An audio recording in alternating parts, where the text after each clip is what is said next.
lot of the Sephardim are traditional. Meaning, I don't know if you'll call them religious Zionists who believe that Israel's the first flowering of the Mashiach. I don't know. You certainly won't call them Haredim. They're religious. A lot of these people go to shul and daven. Some of them go to shul and they go to soccer games. But they believe deeply. And they're a large percentage of the state of Israel. They're a large percentage of the state of Israel. Another place that I visited is called Akko. Akko in English is called A-C-R-E, acre. In Hebrew they call it Akko. Akko is north of Haifa. That's way up north.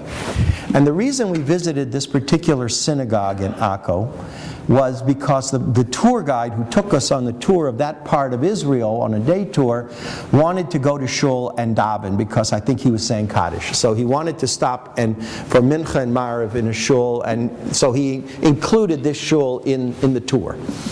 And I think we're going to the Tunisian shul in Akko. Like, what's that? Well, I want to explain it to you because I think it explains a lot about the modern state of Israel.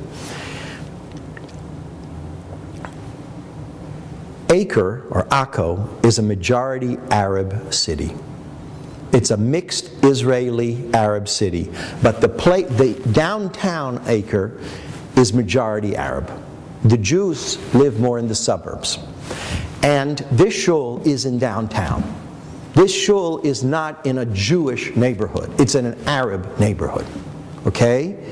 And it's packed. We came on a Sunday night. One Sunday I went to Sderot, and the next week on Sunday I went to Akko. And we went on a regular Sunday night, and there were a lot of people in that shul for Mincha. And we saw there was let's call it a social hall, whatever you want to call it, full set up with for a kiddush, pita bread, olives, hummus, pickles. That's what Tunisian Jews eat. No herring. I didn't see any herring there. No kugel. Okay, and there were a lot of women and children there. So I found out why. Somebody had yortzeit. Now I'm sure the Tunisians don't call it yortzeit, but whatever they call it. When they have the anniversary of the death and someone's saying Kaddish for their father, grandfather, relative, the entire extended clan comes. That's how they... And there was a woman there talking to my wife. My wife was, over there, and she heard my wife speaking English. So she went over to her and said to her in Hebrew, "You speak in English?" These are very working class people. She says, "My son studies English in school." The kid is probably 6. Can he talk English to you? Yeah. The English is probably hello, nice to say, meet you, thank you. I mean, that's, oh, you see, my son speaks English. Okay, fine. So my wife talked to her. She said, the most important thing is to keep this shul going. We have to bring the children to shul. We have to, my parents were married here, I was married here. This is our shul.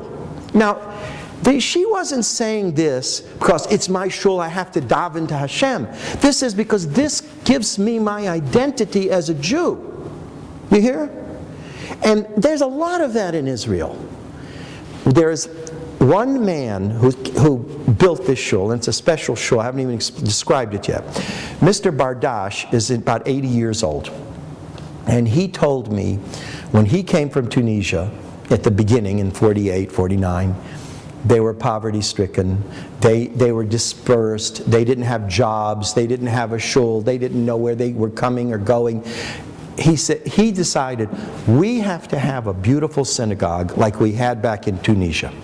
And that will keep our people together and give us our identity. And he has been working for 50 years or more to build this, to build and furnish and renovate this shul. Every inch of the walls, the floor, the ceiling of all the rooms, not just the shul, there's a daily shul and a Shabbos shul and other rooms, has beautiful mosaics. Mosaics that are professionally done by artists. The whole history of the people of Israel. The history of all of the wars of Israel. The coins of Israel down through the centuries. It's magnificent. It's a work of art. And it was built mosaic by mosaic by this man who raised the money, not from wealthy Americans, but from his Tunisian Jews who gave their pennies and their quarters to make their shul gorgeous.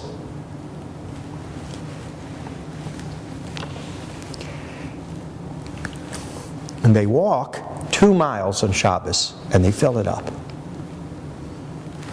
So when somebody says to me, Israel is a secular country, I say, yes, there are secular Jews in Israel, and there are ultra-Orthodox Jews in Israel, and there's this big middle, the Sephardim especially, but others too, who are traditional Jews, who have a connection to their heritage. And are, now, here is the point. When we go to Israel, how do we look at it? To me, I look upon it, I'm visiting my family. I literally felt that when I was visiting Benny in Sderot, that's his name, I didn't feel I was a tourist. I felt he was my mishpacha. Okay, he's Yemenite. I'm Russian. Okay, but we're Jewish. When I was in Akko with the Tunisians, I felt the same way. And they felt the same way. And wherever you go in Israel, that you feel that I'm here with my people. Now, we Jews are a minority in the world. Maybe if you live in a Jewish enclave, if you live in Northwest Baltimore, or if you live in Borough Park, or if you live in Muncie, you think that the whole world is Jewish. But it isn't. And we're a small minority. And we're getting smaller. And when you go to Israel, you feel, this is where I belong. This is my home. Israel has many, many problems. One of the problems is that it has an existential problem. Like, there's countries around it who want to kill us. That's not an exaggeration. I mean, there are countries that would like to destroy Israel off the face of the earth. And they really would like to. And they say it openly. And that's not something to take lightly. Also, it's hard to run a Jewish country. I once was speaking to a Tunisian Jew when I was in the 1960s, when I was a student in yeshiva, and he had a hard time making a living. And he told me, he was a Jew who lived in a little town called Netivot, and he said to me, he didn't have a flush toilet in his house. He had an outhouse in the back, and he had a stove in the house, but his wife didn't know how to use it. She used to sit in the garage on the floor and use a burner, kerosene burner, to cook all the food, because that's how she knew how to cook. And maybe her daughters knew how to use the stove, like my kids know how to use the computer, you know. And he told me, it's very hard. He said, in Tunisia, I could make a living off of the Goyim, but there's not enough Goyim in Israel, and I can't make a living off of Jews. Think about that. It's hard. We haven't had our own country in 2,000 years, and we had problems 2,000 years ago, too. Israel is a miracle. Those people who don't recognize it as a miracle, that's fine. I can't convince them.